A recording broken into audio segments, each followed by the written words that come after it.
Hello, hello. Hello. Nous te retrouvons cette semaine pour une nouvelle vidéo. La semaine dernière, nous t'avions laissé sur la visite des deux parcs, le Queen Elizabeth Park et le Murchison National Park. Voilà. Et cette semaine, nous avons eu l'occasion de visiter le Kidepo National Park qui se trouve au nord-ouest de l'Ouganda et qui jouxte le Sud-Soudan. Donc tu vas voir, nous avons commencé en fait la visite de ce parc par un lodge qui est en rénovation. C'est quelque chose de grandissime. Oui. En fait, il a été ordonné par Amin Dada lors de sa présidence en Ouganda. Et il voyait très grand. Et donc là, il était en rénovation parce qu'il a été, je crois, à sa destitution, il a été une partie dégradée. Et il y a eu des feux, d'après ce qu'on nous a dit aussi, dans ce lodge. Donc ça a fini, je pense, là, de détruire ce lodge. Donc nous avons visité ce lodge, mais il est très très bien placé, il s'est pas trompé en fait quand il l'a fait construire. On te laisse découvrir les images. Donc on fait la visite de l'ancien lodge d'Amin Dada. C'est grandissime, comme tout ce qu'il faisait de toute façon, dans tous les sens du terme. Alors là, nous sommes en terrasse. Et je fais un petit 360 sur la plaine depuis le lodge d'Amin Dada. C'est énorme.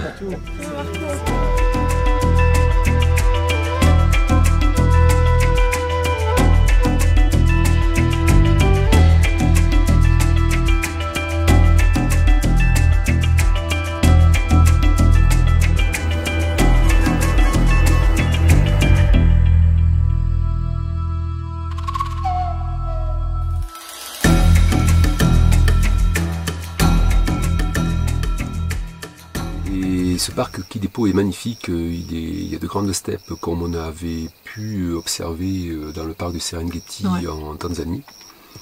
Et là, on va te montrer des images d'un troupeau d'éléphants qui était relativement loin, donc on a envoyé le drone et on te laisse découvrir ces images.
Donc là, c'était la saison où nous avons vu plusieurs phacochères avec leurs petits.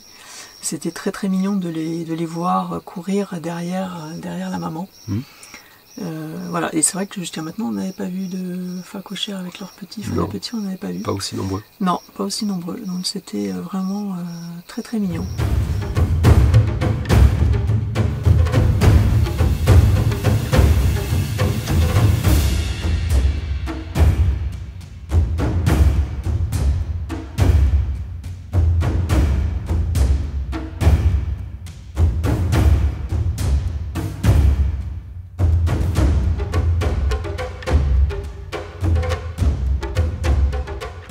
Nous sommes aussi très très surpris par le nombre de buffles qu'il y a dans ce parc. Et ça nous a fait repenser à la migration des gnous au Masai Mara au Kenya. Ah, des grandes plaines avec des buffles partout. Ouais.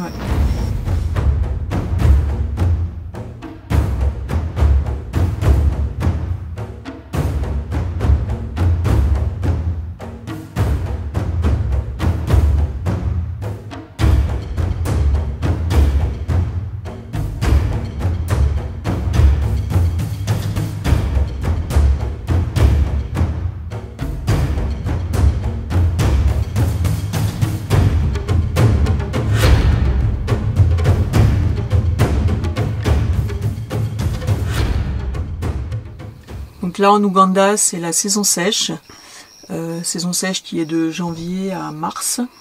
Et malgré cette saison sèche, il y a quand même des points d'eau dans ce parc. Donc à ces points d'eau, on a la chance d'observer différents oiseaux et un varan. Un varan qui était quand même assez grand. Hein. Ouais, c'était un bon mètre. C'est une grande taille. Comme on avait vu une fois en Namibie. En Namibie. Il était encore plus gros, je crois. En Namibie, il était plus gros. Il était plus gros.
Et nous avons été témoins on suppose, d'un braconnage. Parce qu'en fait, nous étions en train de rouler sur la piste.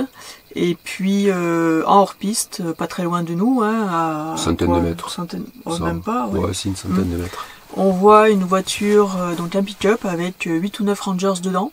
Bon, déjà, c'est un peu inhabituel parce qu'il n'y en a jamais autant. Ils sont 2 ou 3 d'habitude. Enfin, rangers. En habit de rangers. En habit de rangers, en habit de militaire avec des kalachnikovs, du matériel assez lourd. Donc, on ne sait pas si c'est des vrais ou des faux rangers. Hein. Voilà. Après, on peut se poser des questions. Chacun en pense ce qu'il veut. Ouais, ils nous ont fait signe surtout de circuler parce qu'on s'est arrêté quand on les a vus. On était surpris de les voir dans la brousse, complètement hors piste, avec voilà, ils avaient un comportement un petit peu bizarre. Oui, puis ils étaient en train de se nettoyer les mains. Enfin, j'ai vu des bidons d'eau, ils étaient en train de se nettoyer les mains. Donc on savait pas trop ce qu'ils faisaient. Et puis une fois que on a fait pour notre sécurité, on a circulé sur le coup. On a circulé. Enfin après on a fait ceux quand même qui prenaient des photos un petit peu plus loin, mais on est resté pas très loin. Et une fois qu'ils ont été partis, on est allé voir. On est revenu. Et là, surprise. Ouais. Déjà, non, ce qui nous a alerté aussi, c'est qu'il y avait beaucoup de vautours. Vautours fauves, on le voit sur les photos, plein de vautours fauves qui tournent. Donc, je dis à Véro, on fait demi-tour, je vais en avoir le cœur net, il y a quelque chose, c'est pas possible, soit une carcasse, un truc. Donc, on revient, on prend hors piste et on va jusqu'au lieu où étaient positionnés. Et dès qu'ils ont été partis, ça a été une nuée de vautours qui s'est accumulée à l'endroit où ils étaient. Et là, en arrivant, donc les vautours s'écartent et là, il y a des viscères partout. Voilà, du sang partout frais, donc ça sentait pas du tout, hein, donc non. Ça venait d'être fait. Il n'y avait pas d'odeur du tout. Et puis donc la partie génitale, donc c'est comme ça que j'ai pu reconnaître de l'animal qui jonchait au sol, tu peux le voir sur les images, et c'est comme ça qu'on a pu identifier en fait que c'était un buffle. Ouais. Donc voilà, on était un petit peu stupéfait, surpris et pas trop non plus, parce qu'on sait qu'il y a beaucoup de braconnage malheureusement dans les parcs. Et puis là, on est vraiment en bordure du Sud-Soudan, donc ce qui ne veut pas dire que dans le Sud-Soudan, ça braconne plus qu'ailleurs, hein. Mais c'est une zone un petit peu isolée, c'est un corridor naturel où, à mon avis, il y a peu de surveillance, et tout ça nous a laissé penser que on a été témoin d'un braconnage. On est arrivé heureusement sur la fin, parce que comme nous a dit Marc, il y a un risque potentiel avec les braconniers, c'est que s'ils sont vraiment dérangés, ils sont vraiment bien équipés, donc voilà. Oui, on sera arrivé pour la petite histoire. Un quart d'heure plus tôt, on ne sait pas trop comment ça se serait passé. Ça se serait déroulé, ouais. Voilà. Alors, nous sommes arrêtés ce soir au bivouac, et il y a une séance de cinéma ce soir. Il y a plein de personnes qui sont là, qui sont venues nous voir dès qu'on s'est arrêtés. Et il y a des enfants, il y a des femmes, il y avait des hommes. Et donc ils étaient curieux, j'étais en train de décharger les photos. Ils étaient curieux, donc on leur a mis une vidéo, la vidéo des gorilles. Donc ils sont tous là en train de regarder.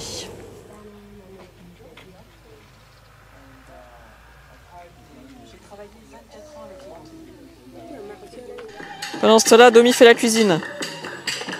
Qu'est-ce que tu nous prépares ? Je prépare des fruits séchés qu'on a achetés cet après-midi. Donc là, je les ai réhydratés un petit peu. Et puis on va les faire en friture, comme ils nous ont dit, avec de l'oignon et de la tomate. Et là-bas, il y a du dodo. Le dodo, c'est un végétal. Des feuilles vertes. Voilà. C'est un produit local.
En Ouganda, les prisonniers sont dans l'obligation de faire des travaux d'intérêt général, et on a eu l'occasion à 2 reprises de les croiser sur le bord de route, comme tu peux le voir ici.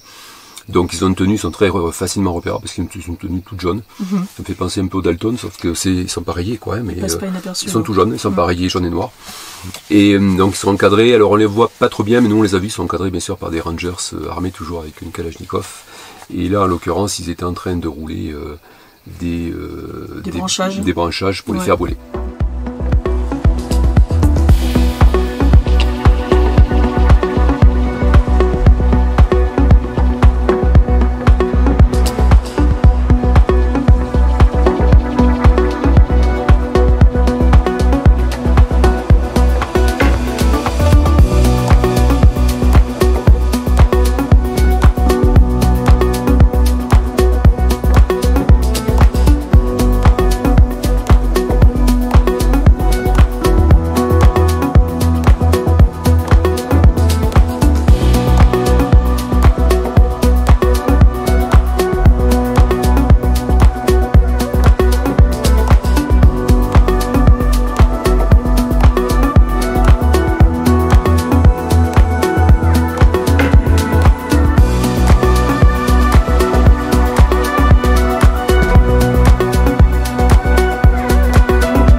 Alors on est parti ce matin faire une marche de 3-4 heures pour aller voir les chutes d'eau de Sipi.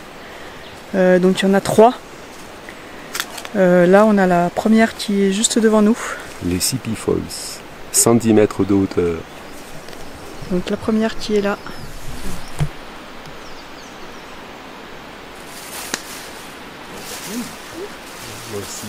Ça donne. Allez toi tu viens. Et on marche parmi les bananiers.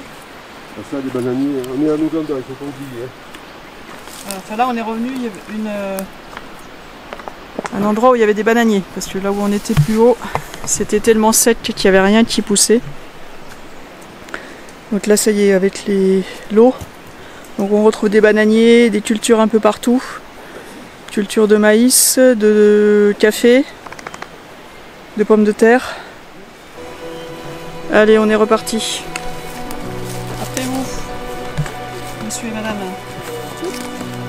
Et la chienne, qui nous suit depuis tout à l'heure, depuis le camping.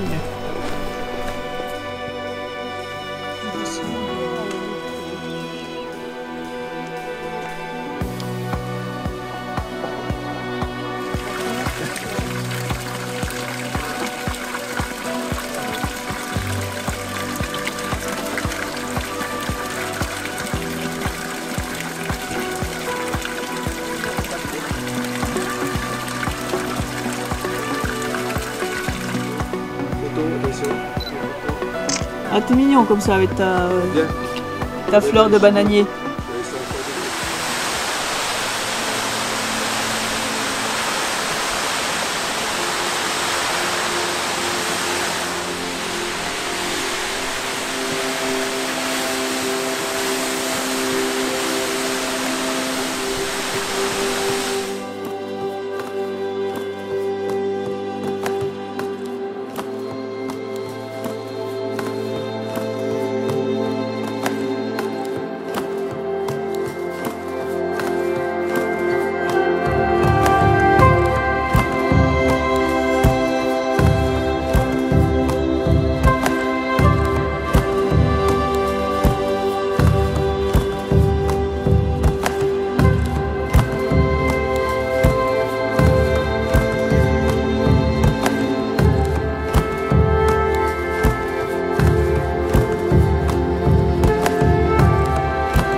Alors nous allons à la deuxième chute d'eau.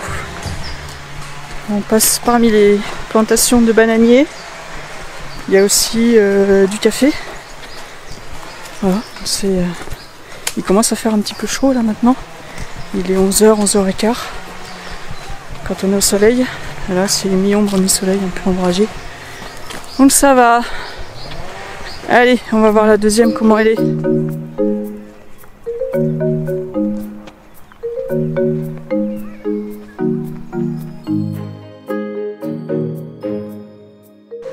Ah, nous sommes dans la forêt. On entend la chute qui est là-bas, qui est plus très loin. On s'en approche tout doucement. Mais normalement, cette fois-ci, on ne devrait pas aller au pied. On devrait la surplomber. Donc si on la surplombe, on a encore de la grimpette à faire.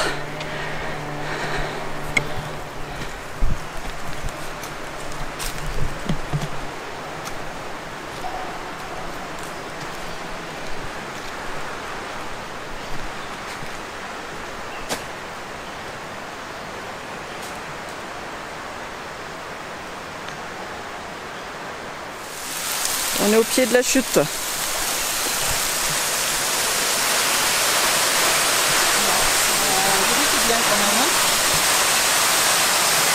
Il y a un bon débit.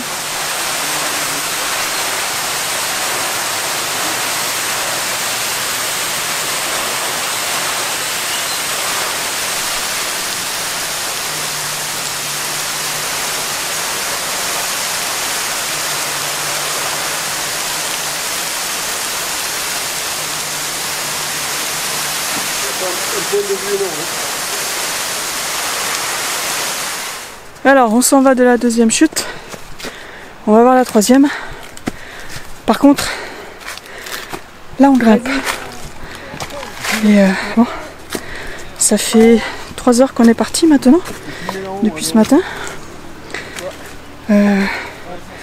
Comme on a beaucoup l'habitude de faire du sport, c'est hyper facile. Voilà. Mais ça fait du bien. Et on fait pas assez de sport. Mais bon là, on va bien dormir ce soir.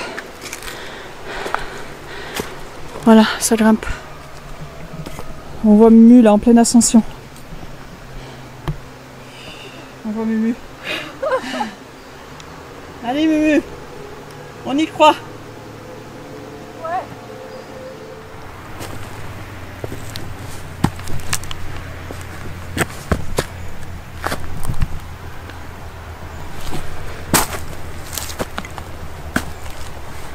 Ici, hop, on est passé là, on est arrivé par les escaliers, et là ça monte moins, on va redescendre un petit peu j'ai l'impression, c'est dur. Nous sommes arrivés au 3e falls, ici, petite falls, mais bon, falls quand même. Une vingtaine de mètres, peut-être 20-30 mètres. Et on va repartir, donc on va passer au-dessus des falls, hein, voilà, ici. Là. Voilà. Et puis on va rentrer. On a encore pour une bonne heure de marche, je pense. Nous voilà en haut de la troisième chute. La troisième et la dernière. Ça y est.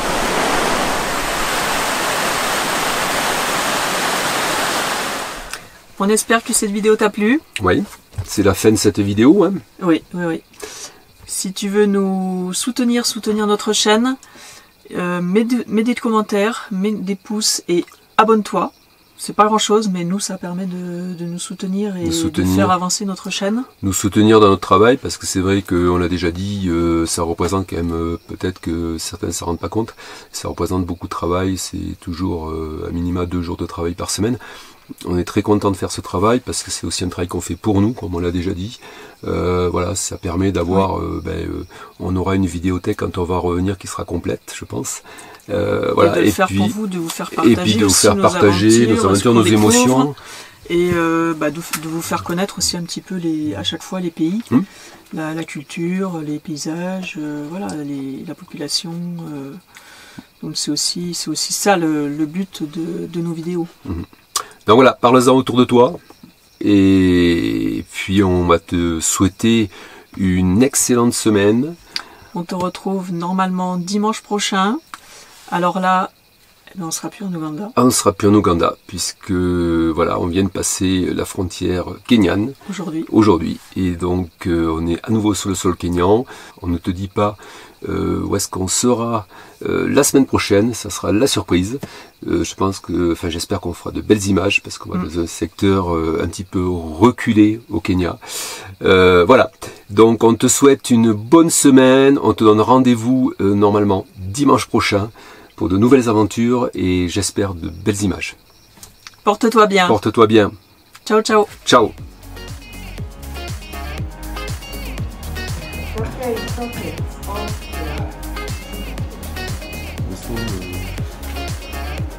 Ça passe.